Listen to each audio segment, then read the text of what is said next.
All right, you're welcome back.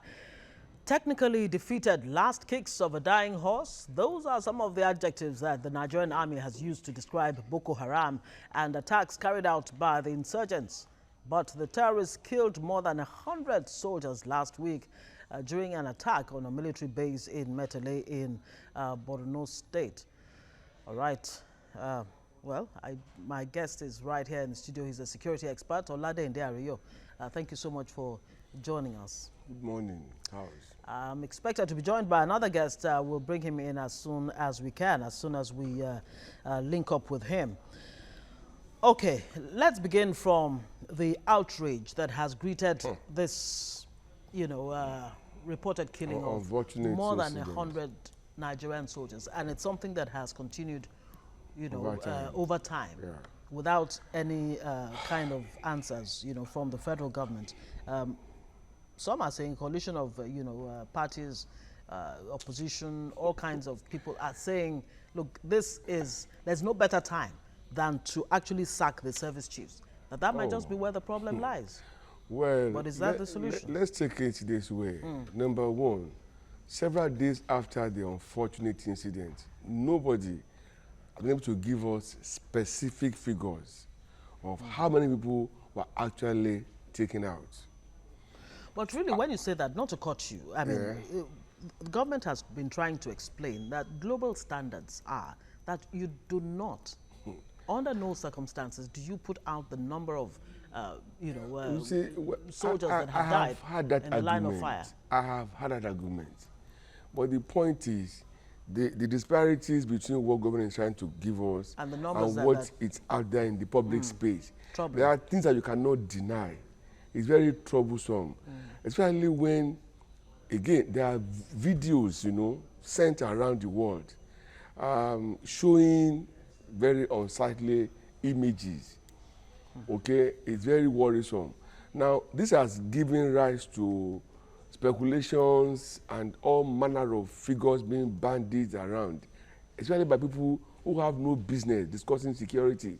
It has now become that everybody now is an expert in security issue, running figures, running information that they have no basis, to support, or they have nothing to back up with. Yeah. So for me, it's a huge minus, and I stand by that. When you said you used the word in the introduction, indicating that Boko Haram has been decimated. Yes. I refuse to acknowledge that. We've had this several times. They've been decimated, they've been annihilated, they've been damaged, they can no longer do harm. But over time, they've been wrecking more havoc. So it's like they are growing in confidence, yes. They are growing in operational efficiency. That leads to my next question. I mean, what exactly do you think is giving rise to this newfound confidence on the part of the terrorists? Unfortunately, we cannot specifically pinpoint. We can only look at several reasons. Now, today in the papers, there's a report that General Bamayi admitted that he gave Ajujua over $8.4 million, okay, fraudulently taken from him. 25 times. The question you want to ask yourself is, what was he doing? And then so much that he made so much kind of money. It was the chief of army staff, for crying out loud. Okay? Yes. So that will give credence to those who said all the money meant for arms acquisition have been misappropriated. That coming out on a day like this is a huge minus. As a matter of fact, Transparency International refers to it as the institutionalization of corruption within the defense. The military, yes. Yeah, the military. Now, last 2 years, we've had previous chief of Air Force and Army and all of that being handed into prison and then being found guilty of stealing huge sums of money. And then so much money recovered from them, properties recovered from them. When you add all of that up, it will be, you may want to say all the money meant for arms acquisition have been taken away and those things were not purchased. Well, number two, there was a voice running commentary, one of the videos that I listened to, and of course showing us how the money was being spent. And then so much money recovered from them, properties recovered from them. When you add all of that up, it will be, you may want to say all the money meant for arms acquisition have been taken away and those things were not purchased. Well, number two, there was a voice running commentary, one of the videos that I listened to, and of course showing us equipments and all of that were said to be antiquated. Yes. So if they have bought new ones, how come they are using dilapidated and outdated And obsolete equipment. Warfare has taken a new dimension now.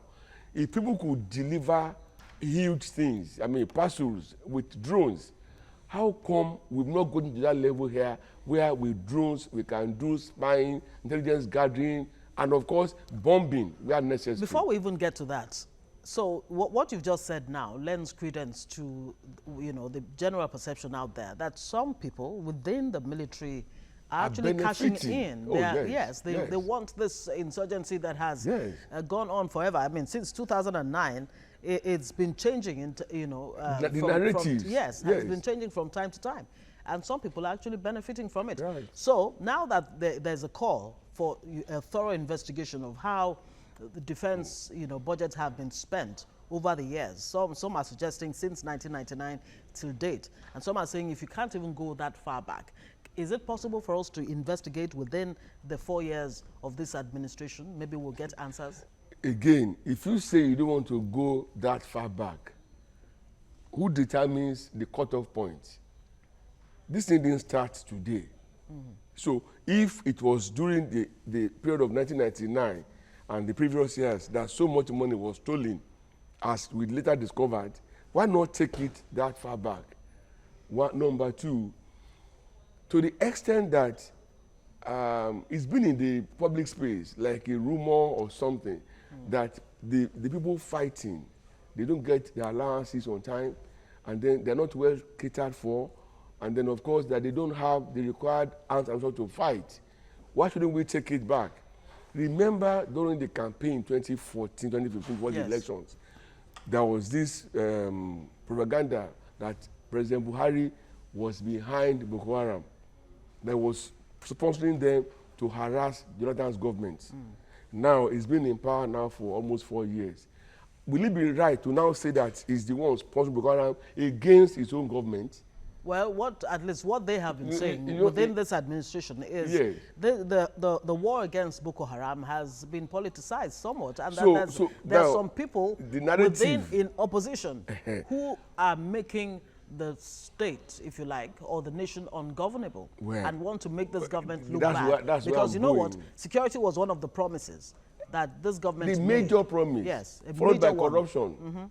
Because without security or peace, we can't have growth, we can't have development.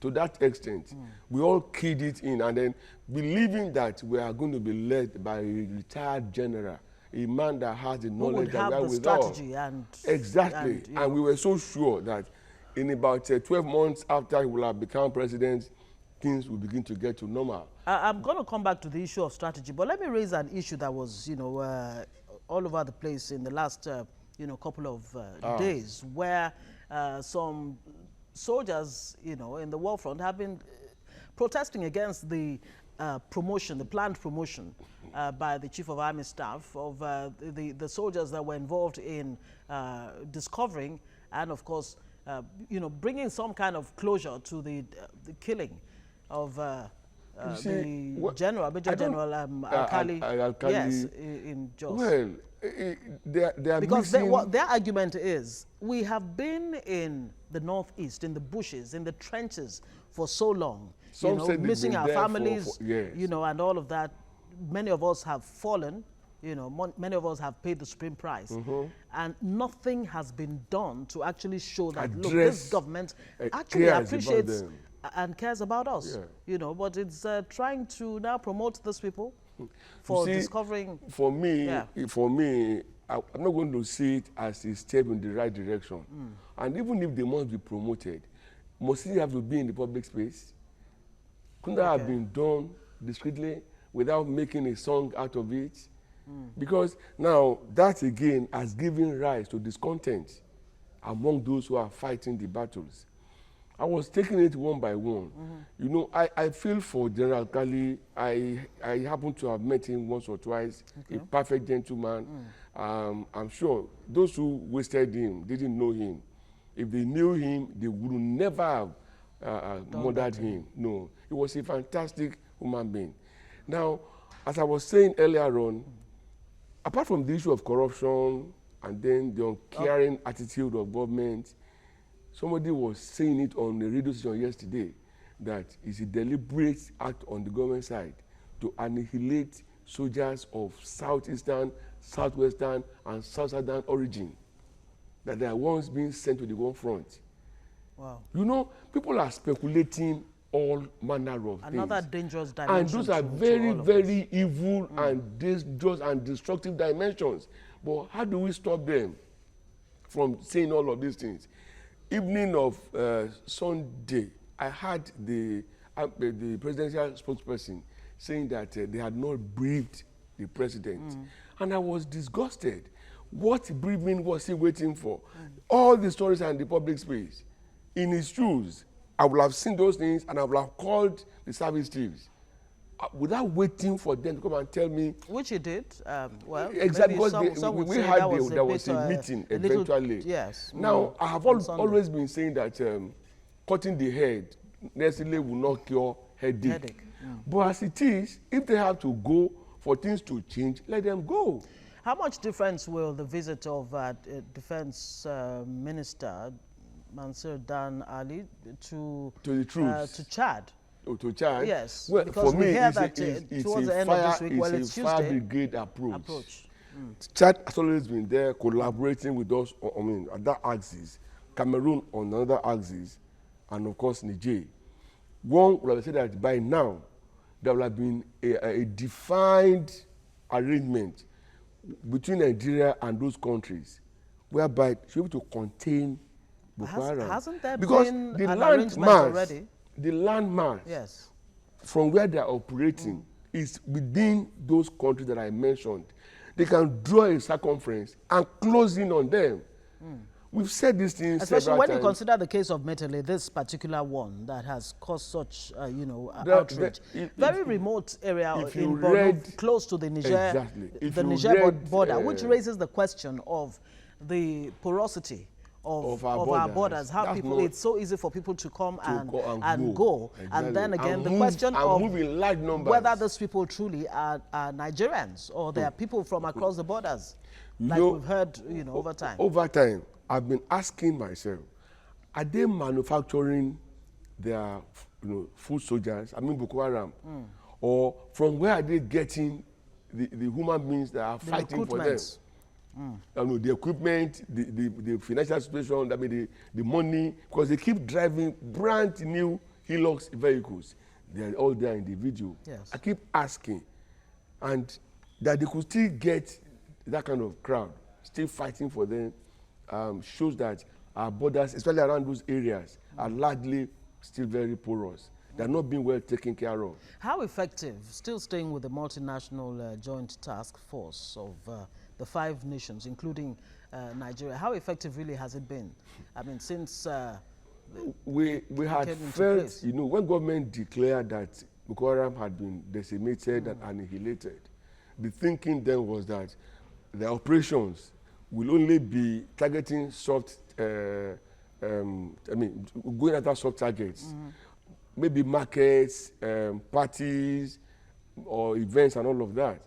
But the fact that they could still amass so much capacity, human capability, capacity, that crowd, and then arms and ammunition, and go after a known military base, goes to show that whatever structure that they are working around or the structure, everything has failed, that they have collapsed. So there's a need for a review. What kind of review? In specific terms? I mean, we've had this over and over again. People will say, look, there's a need for a change in strategy. And it remains vague. Let's begin to look at for people in the security, the security chiefs now, who may be listening, and of course the presidency and, those in authority, those in a position to actually take decisions. What kind of, specifics, yes, would you recommend, to look at that. So that, especially the immediate ones that they can put in place. If it is true that those guys are fighting with obsolete arms and ammunition and equipment, government should step in,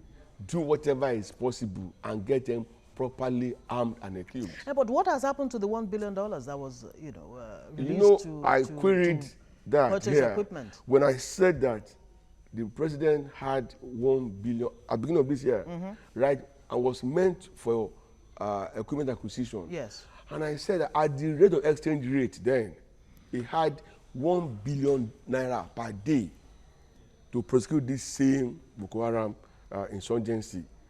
And for me, we have refused to accept that we are faced with a war. It's a war situation. Let's stop calling this insurgency. It's taking all of over a decade now. A war between who? A war against? It's an internal war. A war against, it's a civil war against Nigeria. Against the state of Nigeria. Oh, okay. It's an internal war. Call it insurgency, terrorist attack. For me, it doesn't cut eyes. It's taking too long. Okay, and then if so much had been achieved, they will not have the capacity to amass in that way that they came and attack Matele the way they did and take out so many of our people. Reading what, some that's accounts of eyewitness, accounts. Yes. They've been discrediting the eyewitness account. Now that's another problem. Is it? When I read does it even make sense? There's a guy called Salkinda, that journalist. Yes. When I read his own submission, yes, and you place those things side by side and compare, you don't even know what to believe. One of the videos that I watched, the reporter was saying that when they noticed that that's going to be coming after them, the man on the watch post alerted the base. Now they started moving. When they saw that what was confronting them wasn't what they could fight, they wanted to make a way good escape. So they started moving things to their trucks, followed by other vehicles. But what happened? The truck got stuck in barbed wire used to surround that place by Boko Haram. And I was asking, Boko Haram was able to mount how were they able to do all of that? I mean, around the military base. So by the time the truck got stuck, every other vehicle coming behind it also got stuck. So everyone in the vehicle, the equipment, they became easy takes. So, and on the other hand, you have eyewitness reports allegedly saying, that the Boko Haram fighters actually approached civilians in the town and said to them, look, you are not our target. It's the military that is the target. So you people would, do well to escape. Just leave this place for your safety. And as soon as they did, they actually started attacking the military base. So really, there is a deliberate attempt to decimate. It's like the Boko Haram is now turning the tables against us. Yeah, exactly. Now they want to decimate the power base in terms of pushing back the Boko Haram. I mean, if you cut off the head, what use is the body? You cannot be said to be wrong, in the sense that they had all the time to address the civilians. Intelligence around that same location couldn't get to the military to let them know this is what is happening here. And then they can begin to be proactive against the intended attack. I also read somewhere that they wrote to the base that they were coming. They had advanced information. How far this is true, I don't know. Who had the advanced information? That Boko Haram wrote to the base. That they were coming after them. How far it is true, I don't know. But what is true is that there was an attack and there was a massive onslaught against our people. Now that's a major challenge now. Exactly. All kinds of conjecture, all kinds of, people are putting out all kinds of things out there. And it just tells you there's a huge gap, when it comes to information management on the part of the military, authorities or even the federal government. But you know what, let me just quickly bring this in. Nigeria's Defense Minister, Brigadier General Mansour Dan Ali, will this week visit Chad to hold bilateral talks with his Chadian counterpart, General Daoud Yahya, on how best to respond to the worsening security crisis along the Nigeria-Chad border. Now, the defense minister's visit is in continuation of consultations with the defense ministers of countries involved in the multinational joint task force, as the MJTF, towards strengthening its operations to enable it achieve its mandate of eliminating security threats. We already raised that earlier. Yeah, You know, we we discussed it referred to earlier. that. And the question that wants to, you know, you Why- want to ask, why how do much they have to control, be- how much control really, I mean, after you have done the meetings with the, you know, the multinational other joint task ministers, force, the yeah. other defense ministers and all of that, and you come back, how much control do you have over what the actions that those countries will take in protecting your country, Nigeria? I mean, you would think that the buck actually stops with you. I mean, the whole responsibility should lie, if I'm correct, you know, on the Nigerian authorities to ensure that regardless of what other countries do, Doing, exactly. because you don't even know if you're your target. The Boko Haram insurgency Yes. is against the nation of Nigeria. Chad, Cameroon, and all others, they only became victims by association. Because when they started... Because they had to come through... Exactly, through those places. Not only that, in an attempt to look good, they started confronting Boko Haram in support of Nigeria. And they've also suffered their own losses too. But to a large extent, they've been able to hold their own grounds. What are they doing right? Well, I don't know, but there is something they are doing right, which we're not doing right from here. Like I said, the issue of equipment must be addressed. That is the most vital.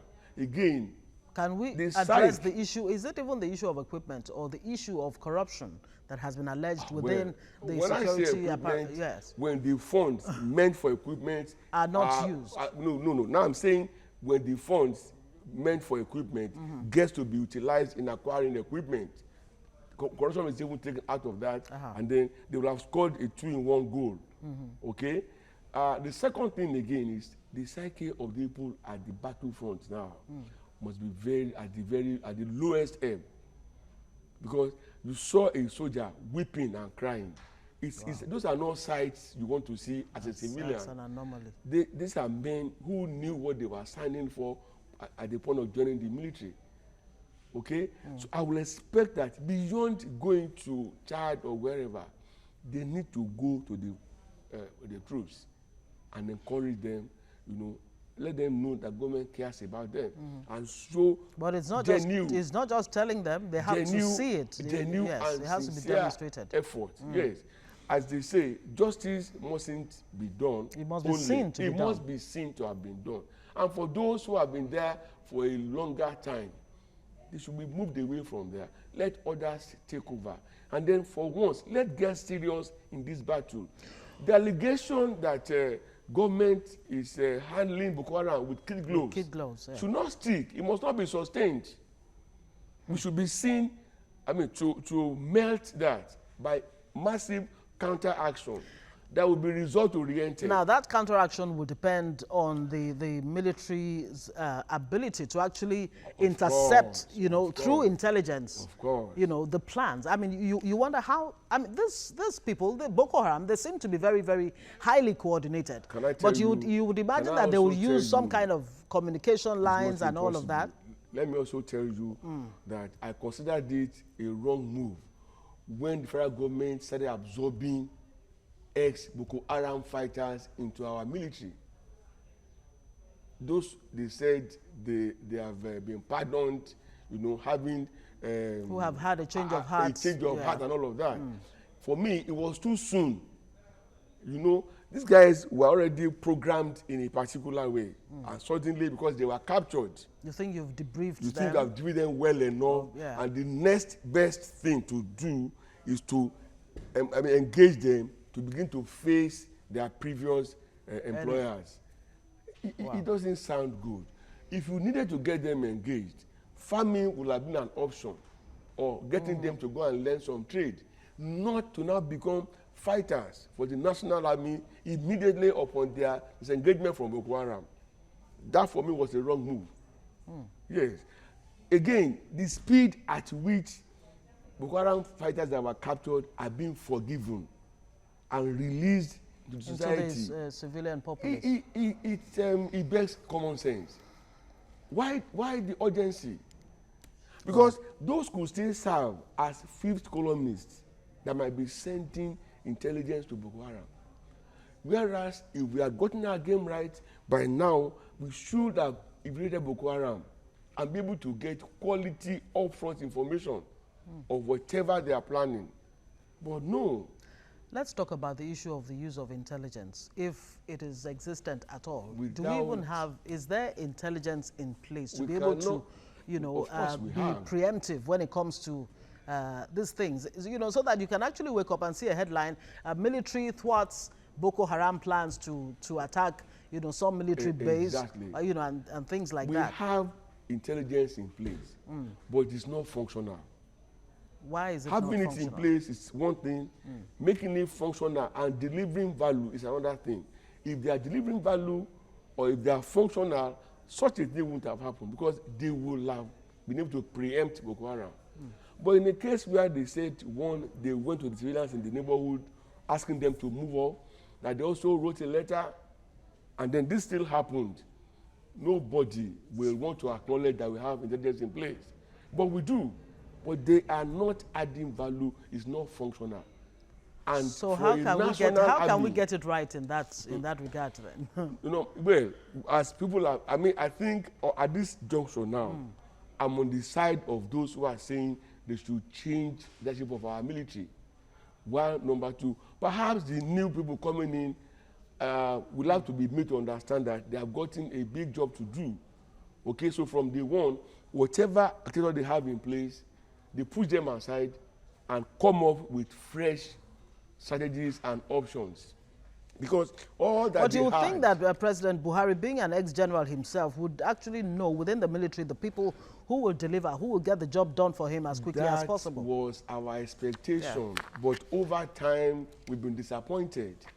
So I would no longer want to take that route. I would rather they look within, pick out those people that they know, okay, they can do the job, then give them a new mandate, empower them so they can empower the troops. Okay, we'll have to leave it there. Take it off. We'll have to leave it there. Thank you very much for joining us. Oladende Ario is a security expert talking to us on this security challenges, especially in the northeast, as Boko Haram seems to be getting a lot more. Yeah. Yes, the upper hand. Yes, yeah. Indeed. Thank you so much for joining us. My pleasure. All right, we'll take a short break, and of course, we'll bring you the news update. Bossa Day Omori is standing by, and right after that, we'll continue with our discussions on the show. Stay with us.